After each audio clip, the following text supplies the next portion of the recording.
Hello friends. मैं CA Diwakar Gupta एक बार फिर आपके साथ में जुड़ रहा हूँ इजी टेक्स लॉग के माध्यम से। और मेरे लास्ट वीडियो में मुझे बहुत ही अच्छे कमेंट्स मिले हैं, मेरे पास कुछ कॉल्स भी आए हैं, लोगों ने अपने डाउट्स मुझसे पूछे हैं। और आज जो मैं वीडियो ला रहा हूँ उन्हीं डाउट्स के बेसिस पे लाया हूँ मैं ये वीडियो। और इस वीडियो में बहुत ही बारीक चीजें, बहुत ही छोटी छोटी चीजें जो आप लोगों ने मुझसे पूछी हैं, तो मैं ये चाह रहा हूँ कि इस वीडियो के माध्यम से एक छोटा वीडियो होगा जिससे कि हर कोई इसको देख सकेगा टाइमली मैनर में। और आईटीआर से रिलेटेड जो लोगों के मन में छोटे मोटे डाउट्स हैं, जो लोग अभी आईटीआर फाइल नहीं करते हैं या जो लोग चाहते हैं आईटीआर फाइल करना पर उनको इनकम टैक्स से थोड़ा डर लगता है कि हमें आईटीआर फाइल करनी चाहिए या नहीं करनी चाहिए, कहीं डिपार्टमेंट हमारे पीछे तो नहीं लग जाएगा, कुछ इस टाइप के मिथ लोगों के मन में है। तो उनको दूर करने के लिए और छोटी सी बातें टैक्स स्लैब को लेकर के बताने के लिए मैं आज यहाँ पर आपके सामने ये वीडियो बना रहा हूँ। तो आइए, ज्यादा टाइम ना लेते हुए आपका मैं इस वीडियो को की जो चर्चा है वो स्टार्ट करता हूँ। और मेरा आपसे एक विनम्र निवेदन है कि अगर ये वीडियो आपको पसंद आए, एक तो पूरी जानकारी के लिए वीडियो के एंड तक जुड़े रहिए। दूसरा, अगर ये वीडियो आपको पसंद आए, इसको शेयर करिए, इसको सब्सक्राइब करिए और हमारे चैनल को भी लाइक करिए। ठीक है, तो अब हम स्टार्ट करते हैं। आज का जो हमारा टॉपिक है वो है जो हमारा टैक्स रेट है और टैक्स की हमारे स्लैब है for persons who require to file return of income. बहुत सारे लोगों के मन में डाउट रहता है कि उनको उनकी रिटर्न फाइल करनी है या फिर उनको रिटर्न फाइल अभी नहीं करनी। तो उसके लिए आज हम आपके सामने टैक्स स्लैब की चर्चा करेंगे और फिर हम आपको बताएंगे इस टैक्स स्लैब के बेसिस पे कि गवर्नमेंट ने कितनी तक इनकम वालों के लिए ये स्लैब मैंडेटरी नहीं रखे हैं। आइए शुरू करते हैं। सबसे ऊपर देखिए, यहां पर मैंने लिखा हुआ है वेरियस टैक्स रेट्स। तो हर व्यक्ति के लिए गवर्नमेंट ने अलग अलग टैक्स रेट्स बनाए हुए हैं। तो सबसे पहले देखिए टैक्स रेट में इंडिविजुअल, ये फर्स्ट वाला देखिए, इंडिविजुअल एचयूएफ की बात हमने करी है। आर एंड एनआर का मतलब है रेजिडेंट और नॉन रेजिडेंट। रेजिडेंट और नॉन रेजिडेंट, इसके ऊपर एक हम सेपरेट वीडियो बनाएंगे, तब हम आपको समझाएंगे कि रेजिडेंट कौन होता है, नॉन रेजिडेंट तो कौन होता है। अभी बस आप इतना समझ लीजिए कि जो लोग हिंदुस्तान में रहते हैं वो सारे के सारे रेजिडेंट हैं, और जो लोग इंडिया से बाहर रहने लगे हैं, अगर उनकी इंडिया में कोई इनकम अक्रू या अराइज होती है, यानी कि इंडिया से अगर उनकी कोई इनकम उत्पन्न होती है, तो उस पर भी भारत सरकार उनसे इनकम टैक्स वसूलना चाहती है। क्योंकि आपने इनकम अगर हिंदुस्तान में जनरेट करी है तो आपको उसके ऊपर टैक्स देना चाहिए। उसके बाद जो है इंडिविजुअल और एचयूएफ की हम बात कर रहे हैं, रेजिडेंट और नॉन रेजिडेंट दोनों यहाँ पे कवर होते हैं स्लैब में। इस स्लैब में कहा है कि निल, निल का मतलब है maximum amount not chargeable to tax. तो maximum amount not chargeable to tax से क्या मतलब है कि 2.5 लाख रुपए तक, अप टू 2.5 लैक्स, जो भी इनकम अगर आपकी है तो आपके लिए रिटर्न ऑफ इनकम फाइल करना मैंडेटरी नहीं है। और अगर इनकम आपकी 2.5 लाख से ऊपर जाती है, कहां तक, 5 लाख रुपए तक, तब आपकी इनकम पे 5% का टैक्स गवर्नमेंट आपसे चाहती है। उसके बाद कह रहे हैं कि अगर आपकी इनकम 2.5 लाख से 5 के बीच नहीं बल्कि इससे ज्यादा बनती है, तब आपको जो है 5 लाख और 10 लाख के बीच अगर आप फॉल करते हैं तो आपको 20% का यहाँ पर टैक्स जो है गवर्नमेंट आपसे चार्ज करना चाहती है। उसके बाद ये कहते हैं कि अगर आप एक मध्यम वर्गीय से ऊपर है, यानी कि अगर आपकी इनकम 10 लाख रुपए से भी एक्सीड करती है, तो उस केस में आपकी इनकम पे जो टैक्स लगेगा वो 30% के रेट से लगेगा। अब बात करते हैं, कुछ लोग सोचेंगे कि 5 लाख तक इनकम पे तो टैक्स नहीं लगता। जी, बिल्कुल सही बात है, 5 लाख की इनकम पर कोई भी टैक्स नहीं लगता है। क्यों? क्योंकि गवर्नमेंट यहां पर एक सेक्शन है हमारा, सेक्शन नहीं बेसिकली 87A की एक रिलीफ यहां पर जो है गवर्नमेंट आपको देती है। तो यहां पर जो 87A है, इसकी रिलीफ आपको यहां पर मिलती है। 87A की रिलीफ जो है वो 12,500 रुपए के टैक्स को रिलीफ में आपको दिया जा रहा है। क्योंकि अगर आपकी इनकम 2.5 लाख से 5 लाख तक है तो मैक्सिमम 5 लाख है, 5 लाख का अगर 5% हम निकालेंगे तो 12,500 के आसपास बनेगा। तो इसलिए ये जो 5% का स्लैब है, ये भी किसमें आ जाता है, मेरा जीरो रेट, 0% का जो है टैक्स रेट यहाँ पे एक तरीके से लगता है। हाउएवर ये रेट 5% है। गवर्नमेंट कभी भी चाहे तो ये रिलीफ हटा करके आपको यहाँ पे टैक्स के लिए बाध्य कर सकती है, आपसे यहाँ पे टैक्स वसूल कर सकती है। तो अब बात यह है कि रिटर्न यहाँ पे फाइल करनी है कि नहीं फाइल करनी। तो रिटर्न फाइल करना यहाँ पे मैंडेटरी नहीं है, पर जिनकी इनकम भी 2.5 लाख से एक्सीड करती है उन सभी व्यक्तियों के लिए आपको यहाँ पे भले ही टैक्स नहीं पड़ेगा, पर आपको यहाँ पे रिटर्न अपनी फाइल करना मैंडेटरी हो जाता है। उसके बाद 20% के ब्रैकेट में हम आ जाते हैं।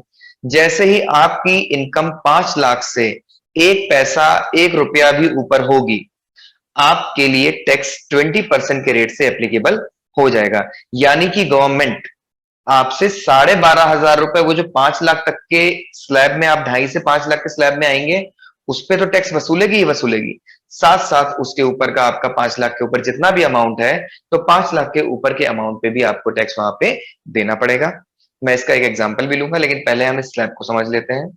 उसके बाद जो हमारा स्लैब है वो आगे बढ़ता है 30% पे। तो गवर्नमेंट यहाँ पे कहती है जो भी इंडिविजुअल है, एचयूएफ है, वो अगर 10 लाख रुपए से ज्यादा की इनकम कमाते हैं तो मोर देन 10 lakhs के ऊपर उनको 30% के रेट से टैक्स पे करना पड़ेगा। ये तो बात अभी जो मैं आज पे आपसे कर रहा हूं, ये बात कर रहा हूं मैं ओल्ड रिजीम की। न्यू रिजीम के ऊपर और ओल्ड रिजीम का हमने ऑलरेडी एक वीडियो बना रखा है, जिसमें जो हमारा नया जो टैक्स स्लैब आया हुआ है वो भी एप्लीकेबल बताया है गवर्नमेंट ने। गवर्नमेंट कहती है अगर आप उसको ऑप्ट करना चाहते हैं तो वो कर लीजिए, अगर आप पुराने स्लैब को ऑप्ट करना चाहते हैं तो आप यहाँ पे ही बने रहिए, क्योंकि यहाँ पर कुछ बेनिफिट्स दिए हैं जो वहां पर नहीं दिए हैं। उसकी पूरी अधिक जानकारी के लिए आप देखें पीछे एक हमारा old versus new tax structure के नाम से एक वीडियो आपको हमारी इजी टैक्स लॉग पे आपको मिल जाएगा। आप उसको देखेंगे तो आपको बिल्कुल वो कंफ्यूजन जो है वो दूर हो जाएगा। तो आगे चलते हैं। आगे ये तो बात हो गई रेजिडेंट और नॉन रेजिडेंट दोनों, दोनों रेजिडेंट और नॉन रेजिडेंट दोनों की बात हो गई यहाँ पे। अब जो अगला स्लैब है वहां पे केवल इंडिविजुअल लिखा हुआ है, और कौन से इंडिविजुअल, जिनकी एज 60 ईयर एंड मोर है। बट नेक्स्ट वाले स्लैब में देखिए एज 80 ईयर एंड प्लस दिखाई गई है, यानी कि एंड अब दिखाई गई है। तो यानी कि ये जो सेकंड वाला हमारा स्लैब यहाँ पे हम आप देख सकते हैं, यहां पर जो इंडिविजुअल की एज है वो 60 ईयर है, और वो इंडिविजुअल आर यानी कि रेजिडेंट यानी कि भारत का नागरिक होना चाहिए एज पर इनकम टैक्स। मैंने आपको फिर से याद दिला दूं, मैंने बताया है कि मैं आपके लिए रेजिडेंट और नॉन रेजिडेंट कौन से लोग होते हैं उनके लिए भी वीडियो में लेकर के आऊंगा। उसमें भी सरकार के कुछ डेज की कैलकुलेशन है, उसके हिसाब से गवर्नमेंट कहती है जो लोग इंडिया में अभी तक रहते थे पर कुछ सालों से या कुछ दिनों से वो बाहर हैं, तो कब वो नॉन रेजिडेंट बनेंगे, या फिर जो लोग बाहर ही रहते हैं वो तो नॉन रेजिडेंट होते ही हैं। बाकी जो लोग अभी अभी हिंदुस्तान लौट के आए हैं, कब तक वो नॉन रेजिडेंट रहेंगे और उस कब के बाद वो रेजिडेंट बनेंगे, इसके ऊपर भी हम एक वीडियो लाएंगे, इसके ऊपर चर्चा करेंगे। तब तक अभी हमें सिर्फ स्लैब रेट समझना है।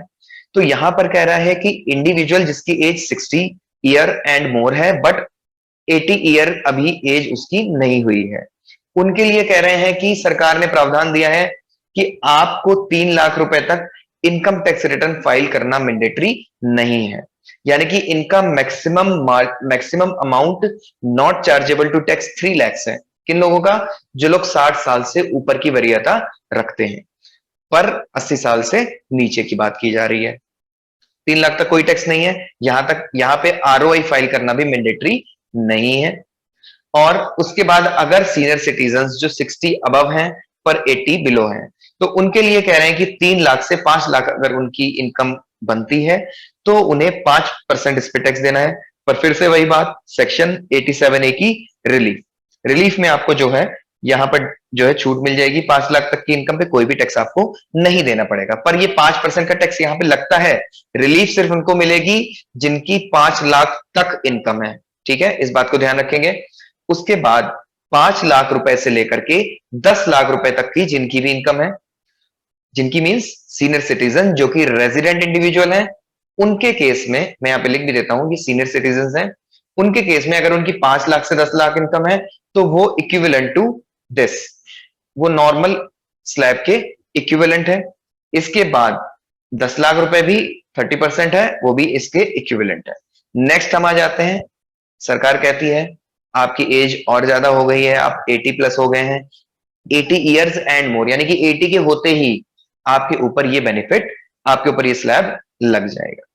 ठीक है, तो यहां पर ये कह रहा है कि अप टू 5 लाख, तो यानी कि जितने एज बढ़ रही है सरकार उनको छूट दे रही है। सरकार कह रही है कि अगर आप और बुजुर्ग व्यक्ति हैं, हो सकता है आपकी पेंशन आती हो सकता है आप कम कमाते हो, हम आपके ऊपर बर्डन नहीं डालना चाहते। तो आपकी आजीविका अगर 5 लाख रुपए तक है, यानी कि आपकी इनकम अगर 5 लाख रुपए तक है, तो आपको रिटर्न फाइल करना भी मैंडेटरी नहीं है, और 5 लाख रुपए तक आपके ऊपर कोई भी टैक्स नहीं। उसके बाद सेकंड वाला स्लैब यहां पर एप्लीकेबल नहीं है। क्यों? क्योंकि यहां पर 5 लाख ऊपर ही कवर कर दिया गया, इसलिए गवर्नमेंट ने 5% का क्लॉज यहां से हटा ही दिया, तो 87A की रिलीफ की कोई बात यहां पे आती ही नहीं। उसके बाद यहां पर 5 लाख से 10 लाख और 10 लाख से ज्यादा के केस में सेम प्रोविजंस हैं जैसे कि मेरे इंडिविजुअल एचयूएफ रेजिडेंट और नॉन रेजिडेंट के केस में थे। अब चूंकि बात ये आती है कि वो सीनियर सिटीजन जो नॉन रेजिडेंट है उनका क्या होगा, उनके लिए ये जो नॉर्मल मेरा फर्स्ट वाला जो यहाँ पे स्लैब है यही एप्लीकेबल है। उनके लिए कोई भी 3 लाख या 5 लाख का कोई भी डिस्काउंट सरकार वहां पे कोई भी उनको छूट नहीं दे रही है आरओआई फाइल करने में, ना ही कोई वहां पे और बेनिफिट उनको दिया जा रहा है। ठीक है, तो ये तो हमारा इंडिविजुअल की बात हो गई। अब बात यह है कि स्लैब को समझना कैसे। स्लैब को समझने के लिए मैं आपको यहां पर एक छोटा सा एग्जांपल दे देता हूं। देखिए, मिस्टर एक्स एक रेजिडेंट इंडिविजुअल है, इनकी इनकम जो है वो 10 लाख रुपीज है। ये मैं ग्रॉस टोटल इनकम की बात नहीं कर रहा हूं, ये मैं टोटल इनकम की बात कर रहा हूं। टोटल इनकम जो है सारी डिडक्शंस को माइनस करने के बाद निकाली जाती है, उसके ऊपर सरकार कह रही है कि अब आपको देखना है कि स्लैब क्या है।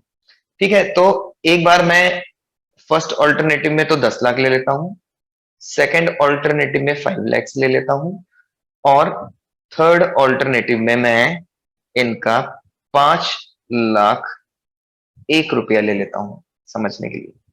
ठीक है, क्योंकि 5 लाख तक कोई भी टैक्स नहीं है। थोड़ा सा और देख लेते हैं इसको। अब ये रेजिडेंट इंडिविजुअल हैं, इनकी जो टोटल इनकम आई है टीआई, टोटल इनकम आई है 10 लाख रुपए।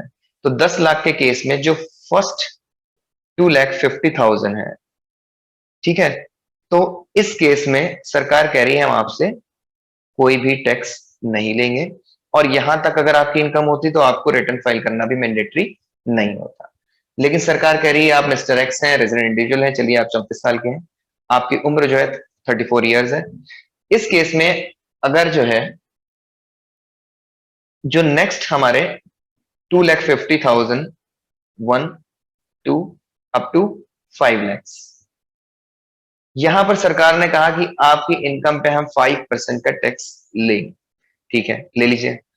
तो यहां पर जो इनकम पे हमारे टैक्स निकलेगा, कैलकुलेटर ले लेते हैं, 5 लाख में से 2.5 लाख रुपए बचे हैं, इसका 2,50,000 का 5% यानी कि 12,500 रुपए का जो टैक्स है वो आपका यहाँ पर जीरो टैक्स हो गया, यहाँ पर आपका 12,500 रुपए का टैक्स बनता है। फिर यहाँ पर नेक्स्ट ये फर्स्ट ऑल्टरनेटिव की भी हम बात कर रहे हैं, ये ऑल्टरनेटिव 1 है। यहां पर अब इनकम हमारी 10 लाख है, तो हमें 5 लाख से ऊपर बढ़ना पड़ेगा, यानी कि जो नेक्स्ट 5 लाख है इसके ऊपर जो है, देखिए कहां तक, वापस से अपने इसमें आ जाते हैं। कह रहा है 5 lakhs to 10 lakhs, जो 5 लाख से 10 लाख का स्लैब है, यहां पर आपके ऊपर 20% का टैक्स लगेगा, जो कि 1 लाख रुपीज बनेगा। तो यहां पर जो मेरा टैक्स बन रहा है, अब ये बन रहा है 1,12,500, और इसमें कुछ और भी ऐड करते हैं जिसको हम एजुकेशन सेस बोलते हैं।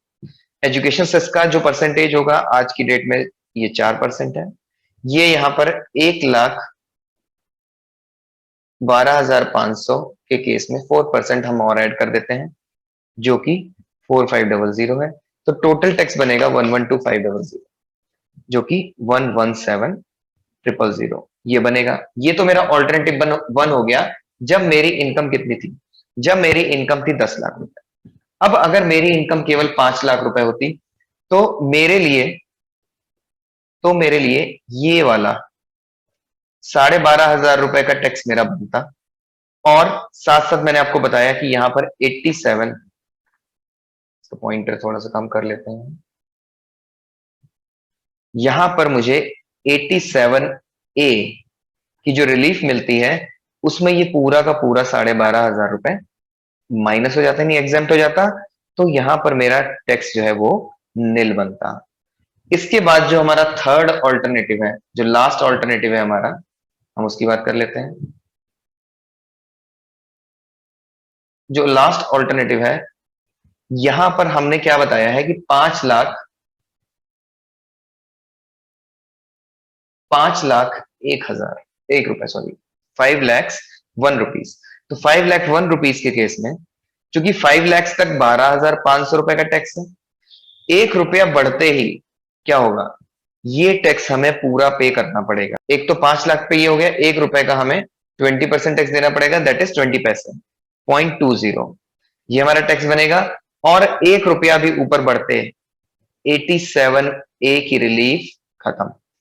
जब ये रिलीफ खत्म हो जाएगी तो ये टैक्स जो बन रहा है इसमें हम जो एजुकेशन सेस है ये और ऐड करेंगे, और यहां पर जो भी मेरा टैक्स अमाउंट आएगा वो पूरा का पूरा मुझे पे करना पड़ेगा। देखिए 12,500.20 प्लस 4%, यानी कि 13,000 रुपए का यहाँ पे टैक्स मुझे पे करना पड़ रहा है। सिर्फ क्यों? सिर्फ मेरी इनकम में ये 1 रुपया एडिशनली जुड़ गया।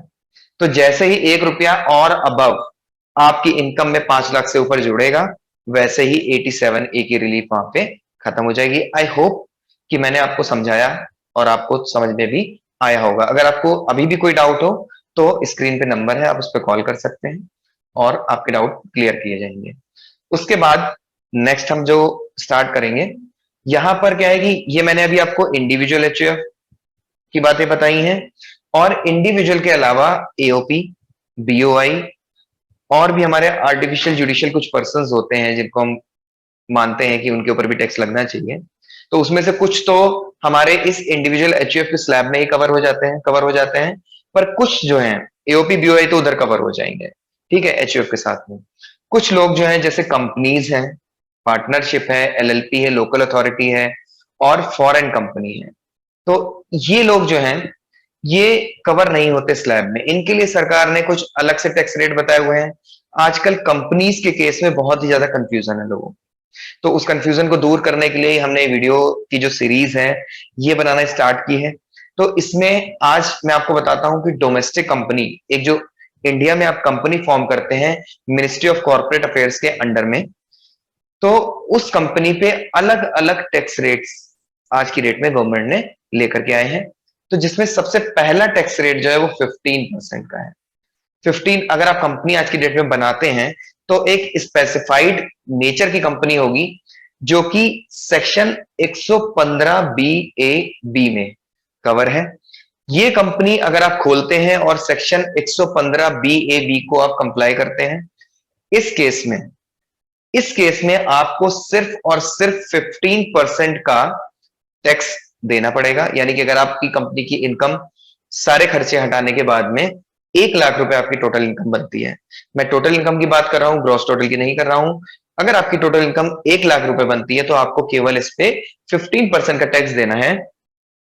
उस टैक्स के ऊपर वो 4% का जो एजुकेशन सेस है वो जुड़ता है। उसके ऊपर एक स्पेसिफाइड लिमिट है 1 करोड़ रुपए की, तब सरचार्ज भी लगता है। सरचार्ज अभी आपके मतलब की बात नहीं है, वो हम अलग वीडियो में समझाएंगे आपको। अभी फिलहाल 15% टैक्स रेट की बात हम कर रहे हैं। 15% अगर आप सेक्शन 115 बी ए बी वाली कंपनी है तो आपको 15% के रेट से गवर्नमेंट टैक्स करेगी। दूसरा, अगर आप सेक्शन 115 बी डबल ए में फॉल करते हैं तो उस केस में आपके ऊपर जो सरकार का स्लैब है वो 22% का है। सरकार कहती है कि आप section 115 B double A check करिए, अगर आपके ऊपर section 115 B double A 115 B double A applicable है तो हम आपसे केवल 22% का टैक्स लेंगे, subject to education cess and surcharge. उसके बाद जो मैक्सिमम कंपनीज, जो एक निचले लेवल की, जो एक कहना चाहिए मुझे एमएसएमई में कवर होती हैं उन कंपनीज में जिनका टर्नओवर, टीटीओ मतलब टर्नओवर, या फिर जीआर यानी कि ग्रॉस रिसिप्ट्स। ग्रॉस रिसिप्ट्स की एक अलग कैलकुलेशन होती है, उसके लिए आपको इसके इनकम टैक्स के एक्ट के अंदर उसको पहले ढूंढना पड़ेगा। इन सब चीजों पे जो छोटी छोटी चीजें हमें इसमें भी निकल के आ रही हैं, इनके ऊपर भी मैं धीरे धीरे वीडियोस कवर करता रहूंगा, इनको डालता रहूंगा आपको समझाने के लिए। तो यहाँ पर टोटल टर्नओवर की बात कर रहा है, टोटल टर्नओवर या फिर ग्रॉस रिसिप्ट। रिसिप्ट का मतलब है पैसे का इनफ्लो यानी कि आना। टर्नओवर का मतलब होता है हमारी सेल या हमारी सर्विसेज जो भी हमने दी हैं, उसका जो भी कह रहा है टोटल टर्नओवर है या उसकी जो भी ग्रॉस रिसिप्ट्स हैं, वो अगर एक प्रीवियस ईयर का मतलब यहाँ पे इनकम टैक्स का प्रीवियस ईयर है, जो कि हमारा फाइनेंशियल ईयर होता है। इसीलिए मैंने ऑब्लिक में फाइनेंशियल ईयर लिखा है, यानी कि जिस फाइनेंशियल ईयर में आप फॉल कर रहे हैं इनकम टैक्स में, वो आपका प्रीवियस ईयर होता है। यानी कि जिस साल में आप रिटर्न फाइल करते हैं वो असेसमेंट ईयर है। किस ईयर का? प्रीवियस ईयर का असेसमेंट ईयर, यानी कि वो फाइनेंशियल ईयर जो अब खत्म हो चुका है और उसके खत्म होने के बाद आप अगले फाइनेंशियल ईयर में आके उसकी रिटर्न असेस कर रहे हैं, यानी कि अपना टैक्स लायबिलिटी को असेस करके गवर्नमेंट को पे करेंगे। तो यहां पर ये कह रहा है कि अगर किसी भी एंटिटी का पीछे का टर्नओवर 400 करोड़ रुपए है, अगर वो अप टू 400 करोड़ है, तो आपको 25% का ही टैक्स केवल देना पड़ेगा। और पहले ये टैक्स रेट जो है 30% हुआ करता था। ये कब से देखना है हमें? Previous year. ये कह रहे हैं प्रीवियस ईयर 18-19 में आपको 400 करोड़ अपनी लिमिट देखनी है। अगर आप प्रीवियस ईयर 18-19 में 400 करोड़ का आपका टर्नओवर था, तो आपको 25% का बेनिफिट मिल जाएगा। उसके बाद ये कह रहे हैं कि ये जो 3 केसेस हैं, इन 3 केसेस में जो लोग कवर नहीं होंगे, उनके लिए हमारे पास 30% का टैक्स रेट है। यानी कि जिनका 18-19 में टर्नओवर 400 करोड़ से भी ज्यादा है, और जो लोग 115 बीएबी और 115 बीएए में कवर नहीं होते हैं, वो सारे के सारे 30% का टैक्स पे करेंगे। और साथ साथ एजुकेशन सेस और सरचार्ज जो भी एप्लीकेबल होगा, उसके हिसाब से पेमेंट हो जाएगी टैक्स की। 40% का टैक्स रेट डोमेस्टिक कंपनी के ऊपर नहीं एप्लीकेबल है यहां पे, इसलिए मैंने नॉट एप्लीकेबल लिखा हुआ है। अब बात करते हैं हम पार्टनरशिप, एलएलपी और लोकल अथॉरिटी की। पार्टनरशिप, एलएलपी और लोकल अथॉरिटी के केस में हमारा 30% का टैक्स रेट है। आपकी इनकम 1 रुपए हो, 1 लाख हो, 10 लाख हो, 20 लाख हो, 50 लाख हो, आपको फ्लैट 30% का पार्टनरशिप में टैक्स पे करना पड़ेगा। अब एक चीज समझिए यहाँ पे कि ये 30% का जो स्लैब है ये यहाँ पे लग जाएगा। इसके अलावा और कोई भी स्लैब नहीं है, यहाँ पे सब में मैंने नॉट एप्लीकेबल लिखा हुआ है। अब एक चीज और समझिए, छोटी सी बात है।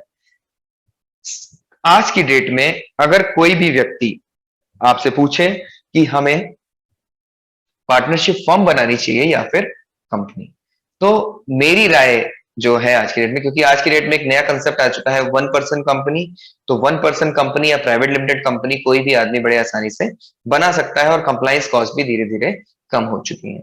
क्योंकि यहाँ पर टैक्स रेट आप देखिए, आपको 15%, 20% या 25% मिलेगा, जबकि यहाँ पे टैक्स रेट जो है वो फ्लैट 30% आपको मिलेगा। ऑल दो फ्लैट यहाँ भी है, बट ड्यू टू 5% टू 10% तक की, इवन 15% तक की आपको यहाँ पर बेनिफिट दिए जा रहे हैं अगर आप इनमें से किसी में भी कवर होते हैं। तो आज की डेट में पार्टनरशिप और एलएलपी बनाना जो है वो ज्यादा अच्छा नहीं है, रादर हमें कंपनी की तरफ अप्रोच करना चाहिए अगर हमें एक अच्छा कंसल्टेंट मिलता है तो। क्योंकि एक कंसल्टेंट ही आपको सही तरीके से सलाह दे सकता है। क्योंकि मैं ये नहीं कह रहा हूं पूरी तरीके से कि पार्टनरशिप में आपको बेनिफिट नहीं होंगे, हो सकता है कि किसी को कंपनी बनाने में बेनिफिट ना हो और पार्टनरशिप में बेनिफिट हो जाए। इसलिए आप एक अच्छे कंसल्टेंट को ढूंढिए और उसके पास जाकर के अपनी उसको डिटेल बताइए कि आपको किस लेवल पे बिजनेस करना है, कितनी आपकी कैपिटल होगी, और फिर आप उससे समझिए कि आपके लिए पार्टनरशिप बेनिफिशियल है या फिर कंपनी। उसके बाद हम आ जाते हैं फॉरेन कंपनी पे। तो मैंने बताया आपको फॉरेन कंपनी के केस में यहां पे यस लिखा हुआ है, यानी कि फॉरेन कंपनी को एक तराजू पे तौला जाता है, इनके ऊपर 40%, ये मैक्सिमम रेट है। आज की डेट में ये मैक्सिमम रेट है जो इनसे हम चार्ज करते हैं। क्यों? क्योंकि हम अपनी डोमेस्टिक इंडस्ट्री को ये रिलीफ देना चाहते हैं, उन्हें बताना चाहते हैं कि डोमेस्टिक कंपनी जो है उनके साथ हैं हम, और जो ये फॉरेन कंपनीज भी होती हैं ये भी इंडिया में आकर के अपनी एक खुद की कंपनी फॉर्म करते हैं, उसके बाद यहाँ पे बिजनेस करते हैं एज अ डोमेस्टिक कंपनी। आइए, तो यहाँ पर दोस्तों ये जो स्लैब का और जो आपके नॉर्मल टैक्स रेट्स मुझे लगता था कि एक नॉर्मल किसी भी व्यक्ति को जरूरत पड़ते हैं, तो मैंने आपको सारे के सारे यहाँ पे बता दिए हैं। किसी को भी कोई डाउट हो तो वो मुझसे पूछ सकता है, कमेंट बॉक्स में भी आप यहाँ पे हमारे नीचे डाल सकते हैं अपनी क्वेरी, आपको जरूर रेजोल्यूशन मिलेगा टाइम से। आगे आ जाते हैं। ये जो अगली बात है, ये सिर्फ ये है कि कुछ लोगों की क्वेरी ये थी कि वो ये जानना चाह रहे थे कि किन किन लोगों के लिए रिटर्न फाइल करना ऑब्लिगेटरी है और किन के लिए नहीं। तो ये जो स्लाइड है ये मैंने यहाँ पे डाली हुई है, आप लोग ये देख सकते हैं कि कंपनी, फर्म और अदर पर्सन जिनकी income maximum amount not chargeable to tax, MANCT, यानी कि maximum amount not chargeable to tax से एक्सीड करती है, उन सब के लिए रिटर्न फाइल करना मैंडेटरी। अगर आपकी इनकम बनी, आपने रिटर्न फाइल नहीं करी और आपके पास आपके पैन के थ्रू या गवर्नमेंट के पास आजकल आधार पैन लिंक है, उसके थ्रू सारी इंफॉर्मेशन गवर्नमेंट के पास जाती है, वो आपके फॉर्म 26AS में भी रिफ्लेक्ट होती है, जिनको पता है फॉर्म 26AS के बारे में। तो आप अगर आपकी 2.5 लाख से इनकम एक्सीड कर रही है, जो स्लैब मैंने आपको बताए हैं, 3 लाख से एक्सीड कर रही है जो स्लैब बताए हैं, 5 लाख से एक्सीड कर रही है सीनियर सिटीजन जो 80+ हैं, तो आप रिटर्न जरूर फाइल करिए, ये मेरा मानना है। उसके बाद ये कह रहे हैं भले ही 5 लाख तक टैक्स नहीं है पर आप रिटर्न फाइल करिए अगर आपकी इनकम 2.5 लाख से ऊपर है, क्योंकि इनकम टैक्स की रिटर्न अगर आप फाइल करते हैं तो भी आपको बहुत सारे बेनिफिट्स मिलते हैं। जैसे लोन लेने में आपको इजी रहता है, आप कार खरीदने जाएंगे तो वहां भी आपसे जो है आपके प्रीवियस जो इनकम टैक्स रिटर्न्स हैं वो मांगे जाएंगे, उसके बेसिस पे आपका लोन होके फिर आपको कार मिलेगी। तो ये सब बेनिफिट आपको चाहिए हैं तो आप रिटर्न फाइल करिए, क्योंकि 3 साल या 2 साल की रिटर्न वहां पे मिनिमम चाहिए होती है। उसके बाद कह रहे हैं लेकिन कुछ लोग ऐसे भी होते हैं जो 2.5 लाख, 3 लाख और 5 लाख से नीचे तो हैं, लेकिन फॉरेन, किसी फॉरेन कंट्री में उनका किसी ना किसी एसेट में कोई इंटरेस्ट है। इंटरेस्ट का मतलब उनका कोई वहां पर एसेट पड़ा हुआ है जहां से कुछ रेंटल इनकम आ रही हो सकता है कोई इंटरेस्ट इनकम आ रही हो। तो ऐसे लोग जिनकी आउट ऑफ इंडिया से भी कुछ इनकम इंडिया में आती है, गवर्नमेंट कह रही है तुम लोगों के लिए तो थोड़ा सा रेड अलर्ट है। क्या अलर्ट है? कह रहे हैं भैया तुम लोगों को तो रिटर्न फाइल करना मैंडेटरी है, इंडिया में भले तुम्हारी इनकम जीरो क्यों ना हो। ठीक है, तो यहां पे लिखा है however if other person so mentioned above hold any asset और होल्ड बेनिफिशियल इंटरेस्ट, भले आपकी एसेट आप ओनर ना हो लेकिन इंटरेस्ट अगर आ रहा है, यानी कि आपको कुछ भी इनकम आ रही है, कोई भी इनफ्लो आ रहा है, या आपको इनफ्लो नहीं आ रहा है पर आपका वहां पे कोई ना कोई एसेट पड़ा हुआ है, तो उस केस में आपको जो है यहाँ पे रिटर्न फाइल करना मैंडेटरी है। तो ये कह रहा है MANCT नॉट रिक्वायर्ड, यानी कि minimum maximum amount not chargeable to tax उनके लिए नहीं देखना, उनके लिए तो रिटर्न फाइल करना मैंडेटरी है। उसके बाद कह रहा है कि जो लिमिट है minimum maximum amount not chargeable to tax, हो सकता है मैंने मिनिमम बोला हो तो उसके सॉरी, तो maximum amount not chargeable to tax जो है हमारा 2.5 लाख रुपए, 3 लाख रुपए और 5 लाख रुपए। इंडिविजुअल एचयूएफ का जो केस है, रेजिडेंट नॉन रेजिडेंट का केस है, उस केस में ये कह रहे हैं कि हमें 54 सेक्शन की एग्जेम्पशन जो होती है हमारी, जिसमें हम घर खरीदते बेचते हैं, दूसरा खरीदते हैं, तो सरकार हमसे कहती है हम कैपिटल गेन नहीं लेंगे, इस टाइप के जो सेक्शंस हैं, section 54, 54B, D, 54EC, FG, GA, GB, इन सब सेक्शंस की आपको एग्जेम्पशन नहीं लेनी है पहले। इन एग्जेम्पशंस को लेने के पहले की इनकम आपको देखनी है, अगर वो 2.5 लाख, 3 लाख, 5 लाख से ऊपर जाती है तो आपके लिए रिटर्न फाइल करना मैंडेटरी है पूरी तरीके से। उसके बाद यहां पे एक वर्ड लिखा हुआ है चैप्टर 6A, यानी कि जो 6A की डिडक्शन हमारे सेक्शन 80 वाली जो डिडक्शंस होती हैं वो भी आपको नहीं लेनी है, उसके पहले आपको 2.5 लाख, 3 लाख देखना पड़ेगा। उसके बाद ये कह रहा है एक्सेप्ट 54BB। 54BB, इसमें कुछ बॉन्ड की बात गवर्नमेंट ने करी हुई है, अगर मैं नहीं बोल रहा हूं, फिलहाल आप लोग इसको देखिएगा। 54B जो सेक्शन 54 की सीरीज के ऊपर भी हम वीडियो डालेंगे, तब इसको डिटेल में हम समझेंगे क्या है। फिलहाल इन सेक्शंस की लिमिट में हमें कंसीडर नहीं करना है, जो 2.5 लाख, 3 लाख, 5 लाख की लिमिट है उसमें ये सेक्शन हमें कंसीडर नहीं करने हैं, लेकिन कह रहे हैं कि आपको 54BB की हम डिडक्शन अलाउ कर देंगे क्योंकि ये एक्सेप्शन में डाल दिया।